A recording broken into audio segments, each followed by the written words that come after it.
bersyukur untuk berkumpul kembali di PAP kita online pada hari ini, Sabtu 24 April 2021.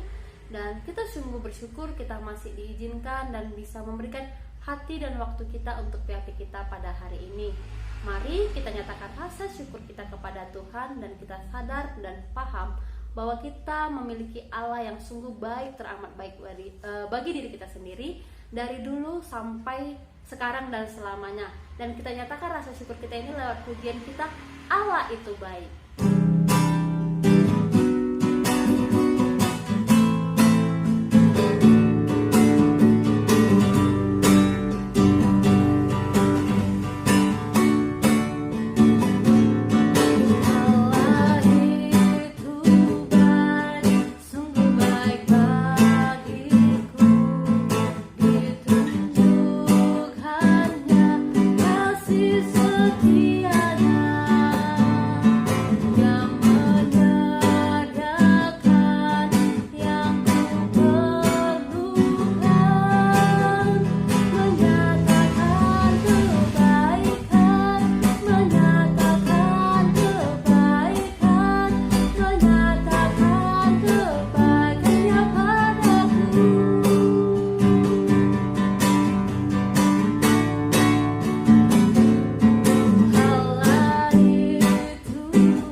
Segala puji syukur Tuhan, kami berterima kasih untuk setiap kesempatan yang Tuhan izinkan di hati kami masing-masing hingga kami bisa berkumpul di tempat kami masing-masing melalui via Zoom ini, via PAP online ini Bapak. Terima kasih untuk waktu yang Tuhan izinkan, bila Tuhan memberkati ibadah kami ini dari awal, pertengahan hingga nanti kami akan mengakhiri ibadah ini.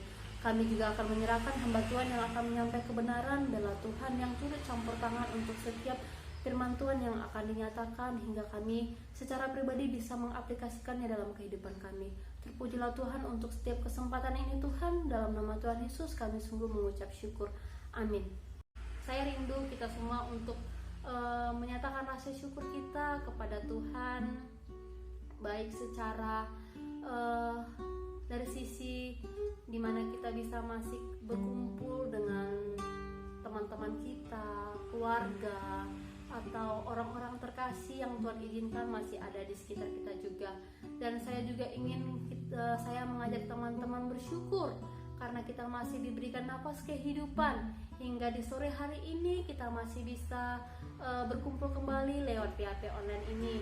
Dan marilah kita nyatakan rasa syukur kita kepada Tuhan lewat pujian kita, Bapa Engkau sungguh baik.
kita akan membahas Mazmur yang diambil dari Mazmur 139 ayat 1 sampai 24. Saya ulangi, kita akan bermazmur yang diambil dari Mazmur 139 sampai 24.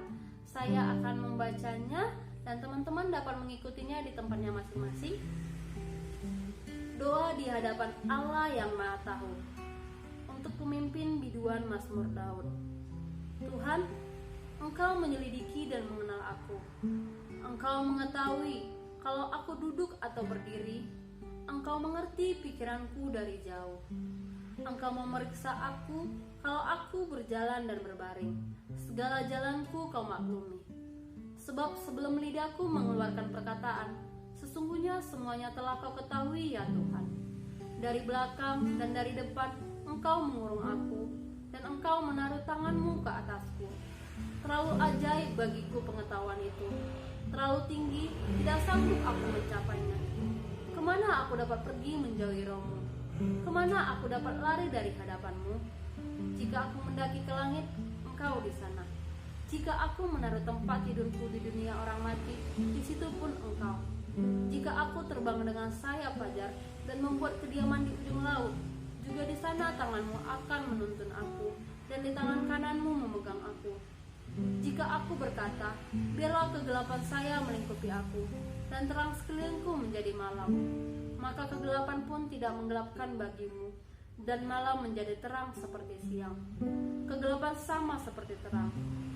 Sebab Engkaulah yang membentuk buah pinggangku, menelan aku dalam kandungan ibuku. Aku bersyukur kepadamu oleh karena kejadianku dahsyat dan ajaib. Ajaib apa yang Kau buat, dan jiwaku benar-benar menyadarinya. Tulang-tulangku tidak terlindung bagimu ketika aku dijadikan di tempat yang tersembunyi, dan aku direkam di bagian-bagian bumi yang paling bawah. Matamu melihat selagi aku bakal anak, dan dalam kitab-Mu semuanya tertulis hari-hari yang akan dibentuk, sebelum ada satupun daripadanya. Dan bagiku betapa sulitnya pikiran-Mu ya Allah, betapa besar jumlahnya. Jika aku mau menghitungnya, itu lebih banyak daripada pasir. Apabila aku berhenti, masih saja aku bersama-sama Engkau.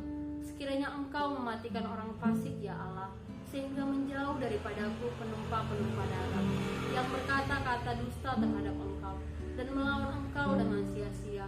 Masakan aku tidak membenci orang-orang yang membenci Engkau ya Tuhan, dan tidak merasa jemu kepada orang-orang yang sakit melawan Engkau? Aku sama sekali membenci mereka. Mereka menjadi musuhku. Selidiki aku lah ya Allah, dan kenalah hatiku. Ujilah aku dan kenalah pikiran-pikiranku. Lihatlah apakah jalanku serong, dan tuntunlah aku di jalan yang kekal. Saya rindu kita untuk menyiapkan hati kita di hadapan Tuhan, untuk menyembah Dia, Raja di atas segala raja. Dan kita percaya itu adalah Tuhan yang selalu beserta kita di setiap waktu kita. Allah yang selalu menuntun kita, yang tak pernah meninggalkan kita sendiri. Sungguh kita bersyukur kita mempunyai Allah seperti itu. Allah yang selalu memegang erat tangan kita. Kita berterima kasih, terima kasih Tuhan Yesus. Dengan segenap hati kami datang untuk menyatakan penyembahan ini lewat lagu penyembahan Engkau yang Maha Tahu.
Bersyukur untuk kebaikan Tuhan yang memberi kesempatan bagi kita untuk belajar firman Tuhan. Sebelum kita mendengarkan firman Tuhan, mari kita bersatu di dalam doa. Tuhan Yesus, berkatilah kami semuanya. Kiranya Roh-Mu yang Kudus menolong kami untuk bisa mengerti dan memahami kebenaran firman-Mu. Haleluya. Amin. Baik saudara-saudara yang dikasihi oleh Tuhan, kita akan mendengarkan firman Tuhan, dan nats yang menjadi renungan kita adalah dari Matius pasal 23 ayat 25 sampai 28. Matius pasal 23 ayat 25 sampai ayat 28. Saya akan membacanya untuk kita semua. Demikian firman Tuhan. Celakalah kamu, hai ahli-ahli Taurat dan orang-orang Farisi. Hai kamu orang-orang munafik, sebab cawan dan pinggan kamu bersihkan sebelah luarnya, tetapi sebelah dalamnya penuh rampasan dan kerakusan. Hai orang Farisi yang buta, bersihkanlah dahulu sebelah dalam cawan itu, maka sebelah luarnya juga akan bersih. Celakalah kamu, hai ahli-ahli Taurat dan orang-orang Farisi. Hai kamu orang-orang munafik, sebab kamu sama seperti kuburan yang dilabur putih, yang sebelah luarnya memang bersih tampaknya, tetapi yang sebelah dalamnya penuh tulang belulang dan pelbagai jenis kotoran. Demikian jugalah kamu. Di sebelah luar kamu nampaknya benar di mata orang, tetapi di sebelah dalam kamu penuh kemunafikan dan kedurjanaan. Tema kita sore hari ini adalah sandiwara rohani. Saudara-saudara yang dikasihi oleh Tuhan, masih ingat dengan satu lagu Dunia Ini Panggung Sandiwara? Salah satu lirik lagu lama yang menggambarkan banyaknya manusia yang hidupnya penuh dengan kemunafikan, penuh dengan sandiwara. Tidak jujur dengan dirinya sendiri, tidak jujur dengan orang lain, apalagilah dengan Tuhan. Seakan-akan Tuhan tidak tahu kebohongannya yang ditutupi dengan segala bentuk kebaikan. Banyak orang yang tidak bisa menerima dirinya sendiri dengan apa adanya, tidak jujur dengan keadaannya, sehingga apa yang ditampilkan keluar sangat bertolak belakang dengan yang sebenarnya. Bukan hanya orang-orang duniawi, tapi orang-orang percaya yang menyatakan anak Tuhan, yang menyatakan orang yang sudah ditebus oleh Tuhan, yang menyatakan sudah menikmati Tuhan di dalam hidupnya, percaya bahwa Yesus adalah Tuhan dan Juru Selamat yang hidup, tapi tidak hidup apa adanya, tidak jujur, kelihatannya sangat rohani, tetapi rohana dona saut. Sangat manis dan pintar bicara hal-hal atau perkara-perkara rohani. Seakan-akan dia adalah orang yang sangat taat, orang yang sangat benar, orang yang sangat kudus, tapi semua yang ditampilkan di luar sangat berbeda dengan kenyataan yang sebenarnya. Saudara yang dikasihi oleh Tuhan, inilah yang dikatakan sandiwara kelas kakap, sangat munafik. Sandiwara rohani atau kemunafikan adalah satu sikap di mana seseorang menutupi kekurangannya, kesalahannya dengan cara yang licik. Di hadapan banyak orang, dia bisa berlaku baik, ramah, bahkan saleh. Padahal lain di dalam, lain di luar. Bagaimana dengan respon Yesus melihat orang-orang yang seperti ini? Saudara, Yesus sangat mengecam kemunafikan. Karena kalau kita perhatikan dari pasal 23 ayat 5a, firman Tuhan menyatakan, semua pekerjaan yang mereka lakukan hanya dimaksud supaya dilihat orang. Supaya dilihat orang dia baik, supaya dia dilihat orang manis, supaya dia dilihat orang yang taat. Tetapi pada kenyataannya sama seperti firman Tuhan ini, tujuannya adalah satu, supaya dia bisa dilihat orang. Dengan penilaian orang terhadap dia, tentu orang ini adalah orang yang baik dan benar.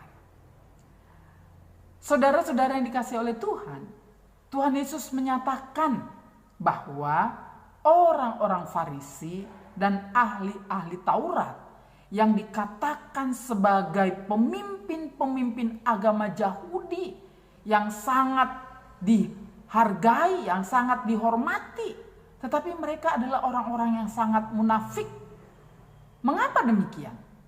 Mengapa Yesus menyatakan bahwa mereka adalah orang-orang yang sangat munafik? Mengapa firman Tuhan menyatakan demikian kepada mereka? Karena kalau kita perhatikan, para ahli-ahli Taurat dan pemimpin-pemimpin agama Yahudi ini, mereka selalu kalau dalam rumah ibadah, mereka duduk di tempat paling depan. Berdoa dengan kalimat-kalimat yang indah, bahkan sangat panjang sehingga enak untuk didengar. Tetapi pada kehidupan praktisnya, mereka adalah orang-orang yang sangat mengabaikan tentang keadilan, belas kasihan, kesetiaan. Sehingga tidak mengherankan juga kalau mereka disebut para pemimpin yang sangat rakus dan serakah. Karena mereka mengambil apa yang bukan hak mereka. Padahal kalau kita lihat tadi, mereka adalah orang-orang yang duduk di depan kalau beribadah, berdoanya sangat panjang dengan bahasa yang bagus, bahasa yang baik. Bukankah seharusnya perkataannya itu kemudian diikuti dengan tindakan? Tapi itulah namanya orang sandiwara rohani. Nah, tanpa sadar, seringkali kita melakukan apa yang dilakukan oleh orang-orang Farisi dan ahli-ahli Taurat. Kita adalah orang-orang yang rajin beribadah. Orang-orang yang aktif melayani. Bahkan orang-orang yang rajin share firman Tuhan melalui media sosial kepada orang-orang lain, kepada teman, kepada keluarga. Apakah itu tidak baik? Baik. Asal memang apa yang kita lakukan itu sesuai dengan tindakan atau perbuatan kita. Orang-orang seperti ini kadang-kadang di belakang dia adalah orang-orang yang kalau bicara kasar, suka ngomong kotor, sumpah serapah, sombong, melawan orang tua, apalagi para pemuda mahasiswa ini. Coba perhatikan hidupnya, apakah masih tetap menjadi orang-orang yang suka melawan kepada orang tua, suka tidak peduli dengan orang tua, suka menyakiti orang tua? Saudara, sangat bertentangan dengan aktivitas rohani yang dilakukan.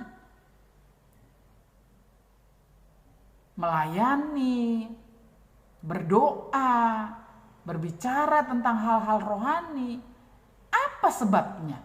Mengapa orang berbeda aktivitas yang dilakukannya dengan sikap ataupun karakter yang sesungguhnya yang dia miliki? Mengapa berbeda? Saudara, apa sebabnya?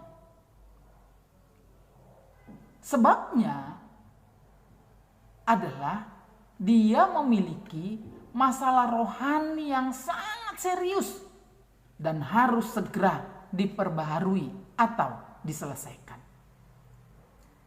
Sebagai orang yang menyatakan anak Tuhan, seharusnya ada buktinya, ada bukti nyata bahwa saya ini adalah anak Tuhan. Ciri-ciri sederhana dari orang-orang yang menyatakan diri sebagai anak-anak Tuhan. Yang pertama, kalau dia sudah bertobat, terima Yesus sebagai Tuhan dan Juru Selamat, ciri-ciri sederhana yang dia miliki, seharusnya dia mulai punya kerinduan untuk membangun hubungan pribadinya dengan Tuhan. Dia sudah mulai merindukan untuk membaca dan mendengarkan firman Tuhan.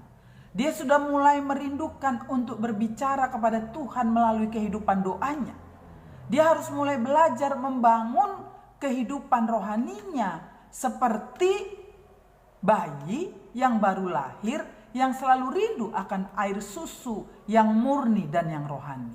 Itu ciri pertama dari orang yang sudah bertobat dan menerima Yesus sebagai Tuhan dan Juru Selamat. Sebagai orang yang sudah dilahirkan baru secara rohani, pasti dia punya kerinduan-kerinduan untuk membangun kualitas hubungan pribadinya dengan Tuhan.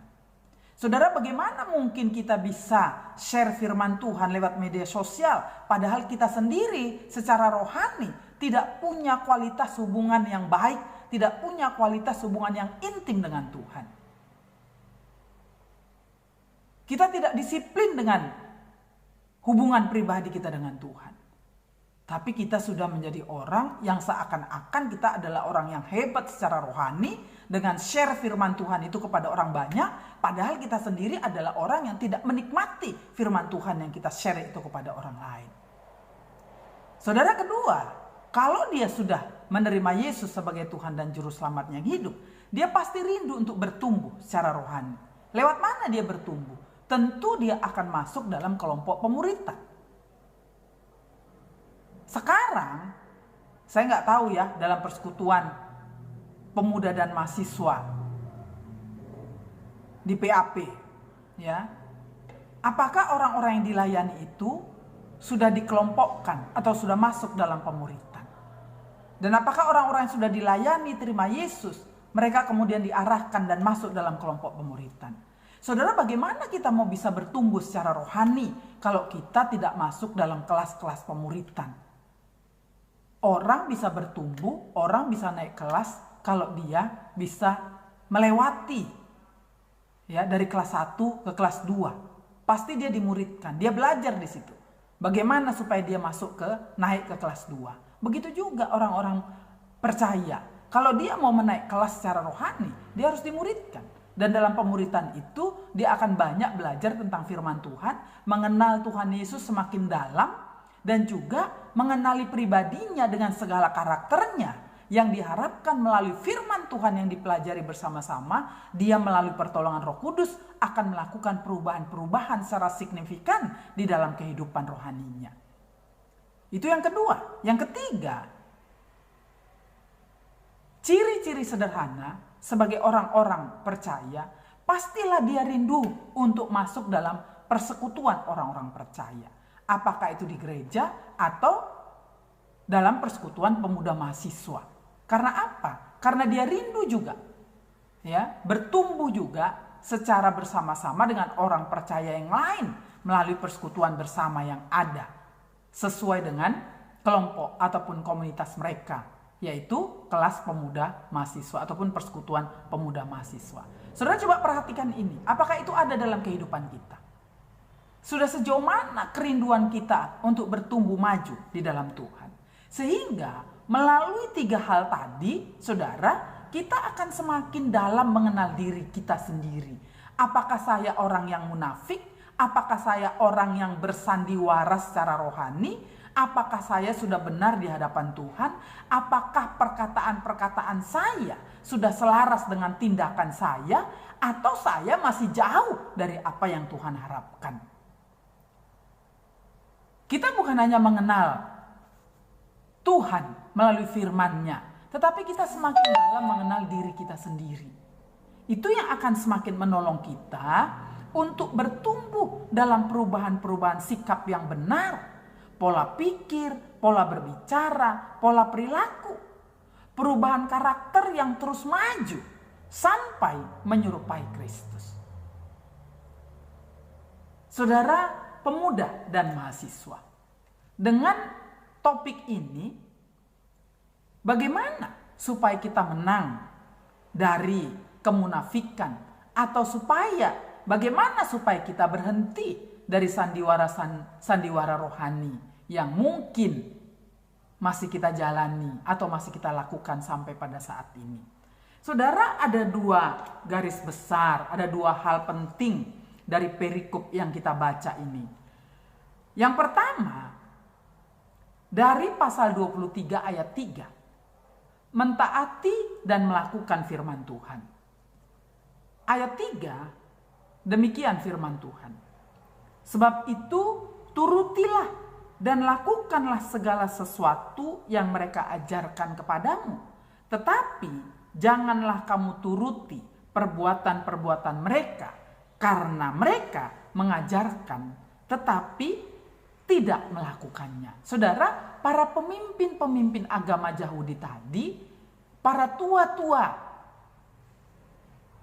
ahli-ahli Taurat tadi, saudara, mereka mengajarkan lewat mimbar-mimbar dalam bait Allah tentang firman Tuhan.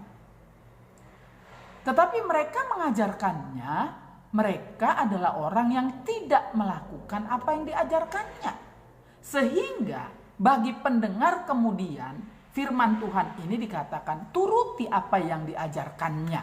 Karena itu adalah firman Tuhan. Tetapi jangan turuti perbuatan-perbuatan mereka. Karena apa yang diajarkan tidak sesuai dengan perbuatan-perbuatan yang nampak dari perilaku para pemimpin agama Yahudi dan ahli-ahli Taurat ini. Lukas pasal 11 ayat 28 mengatakan, tetapi ia berkata, yang berbahagia ialah mereka yang mendengarkan firman Allah dan memeliharanya. Artinya mereka yang mendengarkan firman Allah, yang percaya kepada firman Allah itu sendiri, dan yang melakukannya di dalam praktek hidupnya setiap hari. Jadi apa yang didengarnya, apa yang dimengertinya, apa yang dipahaminya, itu juga yang dilakukannya. Dan Yesus berkata, orang-orang seperti itulah yang berbahagia. Karena dia tidak munafik, karena dia tidak sedang bersandiwara di dalam kehidupannya. Saudara percaya nggak? Kalau orang yang bersandiwara rohani itu, atau orang yang munafik itu, bisa jadi stres sendiri. Karena dia akan berpikir, kapan ya nggak ketahuan ini sandiwara rohaniku ini. Dan itu akan terus-menerus berbicara kepada dia, menekan dirinya sendiri. Dan bisa kemudian dia jadi akan stres, karena dia tidak mau jujur akan hidupnya dan akan keberadaannya secara rohani. Saudara, jadi bukan mendengar kemudian melupakan firman Tuhan, tapi mendengar dan melakukannya. Luar dan dalam itu harus sama. Jangan apa yang kita tampilkan di luar itu berbeda dengan apa yang ada di dalam. Harus sama dan bisa dipertanggungjawabkan. Saudara-saudara yang dikasih oleh Tuhan, perhatikan pasal 23 ini. Kalau kita baca secara keseluruhan, khususnya ayat 1 sampai ayat 36. Bagaimana reaksi Yesus melihat para pemimpin agama dan ahli-ahli Taurat ini? Yesus sangat mengecam mereka.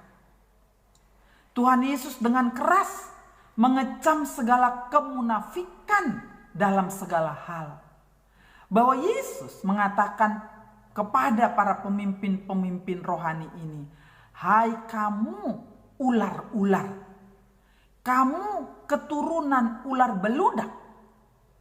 Mungkin kedengarannya kasar ya. Tapi itulah keras dan tegasnya. Yesus berbicara, sangat menolak bahkan mengecam orang-orang yang bersandiwara rohani, yang munafik, ya, yang menunjukkan kepalsuan dalam praktek hidupnya setiap hari. Saudara, jangan main-main dengan Tuhan. 1, 2, 3 kali bersandiwara, mungkin itu tidak kelihatan. Tetapi firman Tuhan menyatakan, sebab dari buahnya pohon itu dikenal. Jadi nggak mungkin dia akan bisa menghasilkan buah-buah yang baik kalau dia dari dalam memang tidak benar. Tapi kalau dia dari dalam memang benar, pastilah keluar juga akan benar. Ya, tidak bisa. Dikatakan dalam Matius 12 ayat 34 sampai ayat 35. Hai kamu keturunan ular beludak, bagaimanakah kamu dapat mengucapkan hal-hal yang baik sedangkan kamu sendiri jahat? Karena yang diucapkan mulut meluap dari hati. Orang yang baik mengeluarkan hal-hal yang baik dari perbendaharaannya yang baik. Dan orang yang jahat mengeluarkan hal-hal yang jahat dari perbendaharaannya yang jahat. Jadi gak akan pernah bisa bertahan juga sandiwara rohani itu. Ya, pasti satu saat akan ketahuan. Saudara, kalau akan ketahuan, malunya luar biasa. Ya, mungkin kita sampai berpikir harus hengkang dari situ. Dan semua yang kita lakukan dengan sandiwara akan merugikan diri sendiri dan juga akan menjadi batu sandungan bagi orang lain. Karena itu, kalau ada di antara pemuda mahasiswa yang sedang mendengarkan firman Tuhan ini bersandiwara rohani, munafik, bertobatlah agar kamu bertumbuh secara rohani dan menjadi berkat bagi banyak orang. Yang kedua, bagaimana caranya supaya kita bisa meninggalkan sandiwara rohani, menang dari kemunafikan? Dari pasal 23 ayat 5a. Tadi saya sudah baca. Dikatakan di situ, semua pekerjaan yang mereka lakukan hanya dimaksud supaya dilihat orang. Saudara yang dikasih oleh Tuhan, kita harus mempunyai motivasi yang murni di dalam mengikut Tuhan.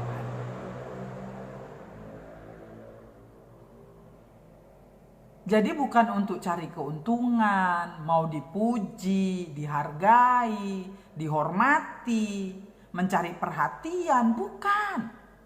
Tapi dengan ketulusan hati, saya memang mau mengikut Tuhan karena Dia yang sudah mengampuni saya, mau menyelamatkan saya, dan saya rindu untuk semakin mengenal Dia dengan benar. Mau mengikut Tuhan itu dengan segala ketulusan hati. Bukan karena embel-embel yang lain.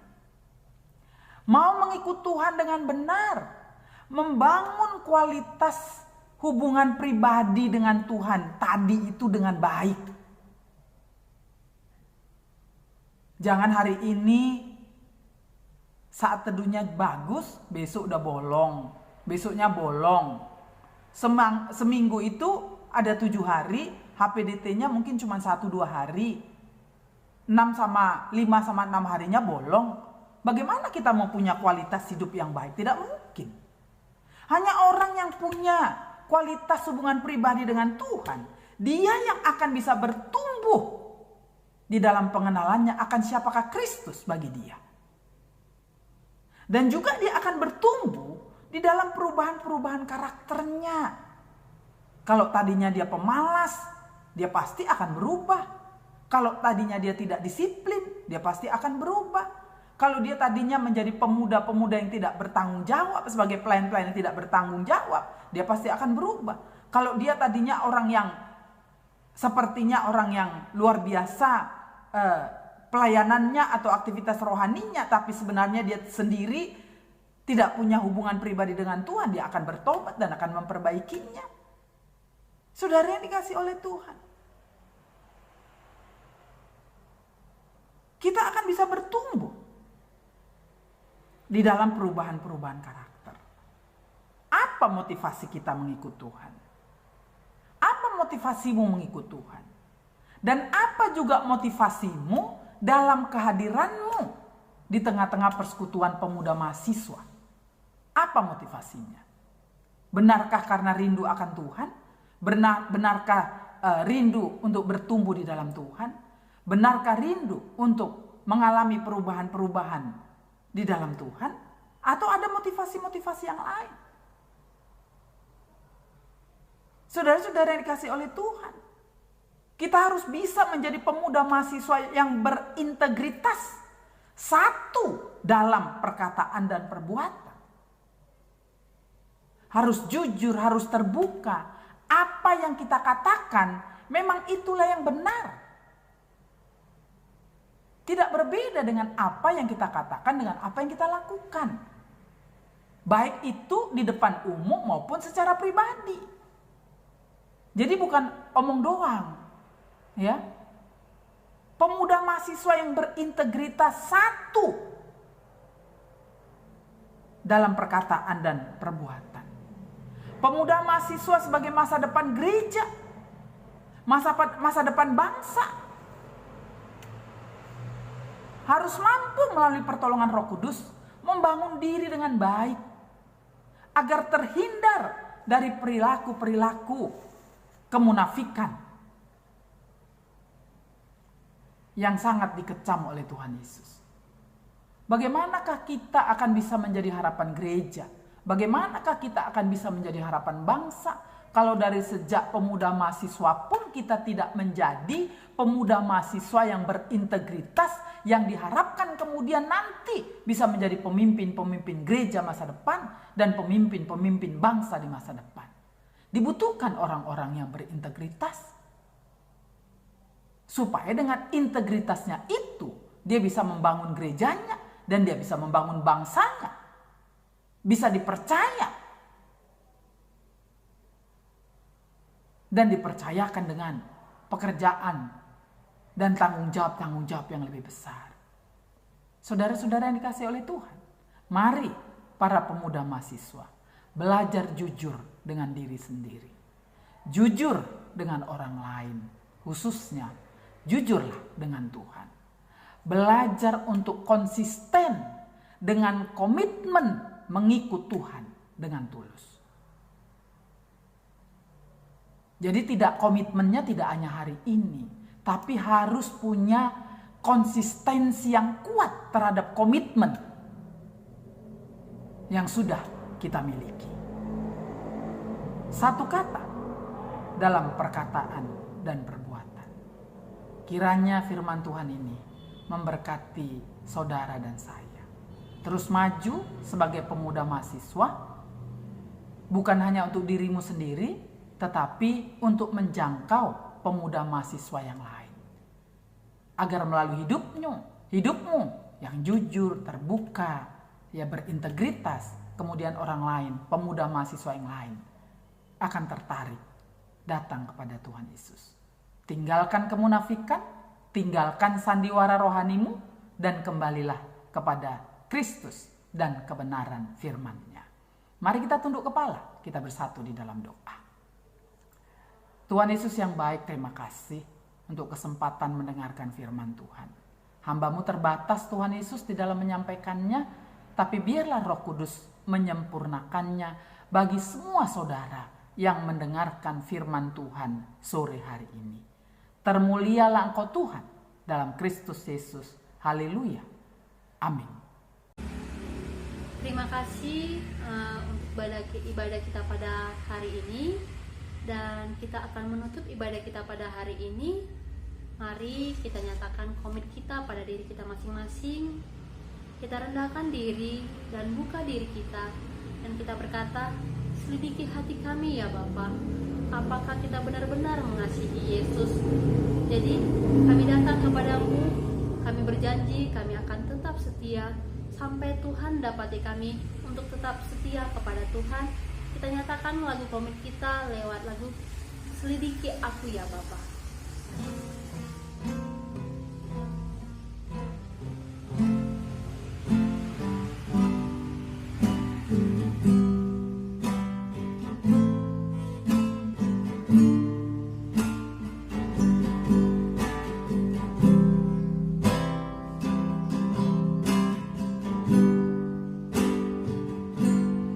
Selidiki hati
Saudara-saudara yang dikasihi oleh Tuhan, kita akan mengakhiri ibadah persekutuan pemuda mahasiswa sore hari ini.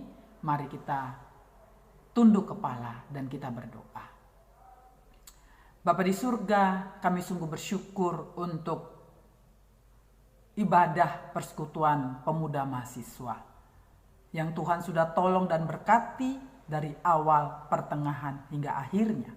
Kami rindu Tuhan Yesus supaya pujian kami, doa kami, bahkan kebenaran firman-Mu yang sudah kami dengarkan, Tuhan sempurnakan semuanya agar menjadi pujian, hormat, dan kemuliaan bagi nama-Mu Bapa di tempat yang maha tinggi. Engkau mengenal semua saudara-saudara para pemuda mahasiswa ini. Kalau ada pergumulan-pergumulan mereka Tuhan secara pribadi, pergumulan pendidikan, pergumulan pekerjaan, pergumulan kesehatan, pergumulan keluarga, pergumulan ekonomi, kami mohon Tuhan Yesus supaya Engkau menolong mereka semuanya.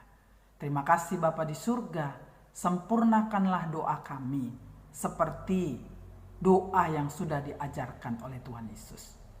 Bapa kami yang ada di surga, dikuduskanlah nama-Mu.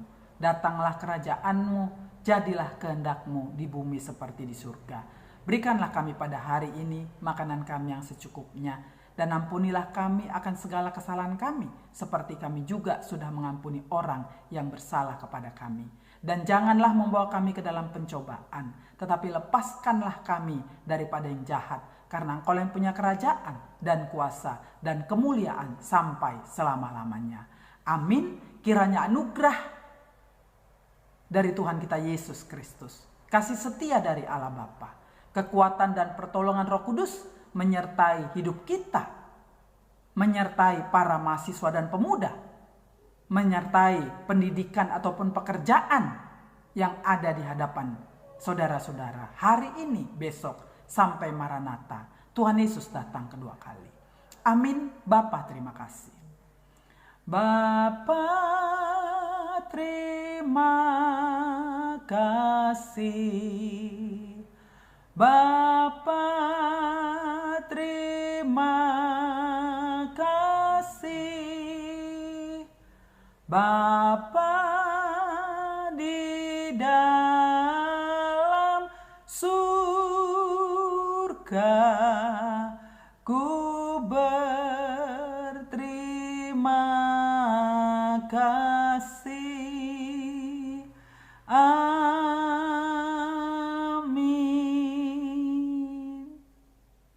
Shalom, Tuhan memberkati.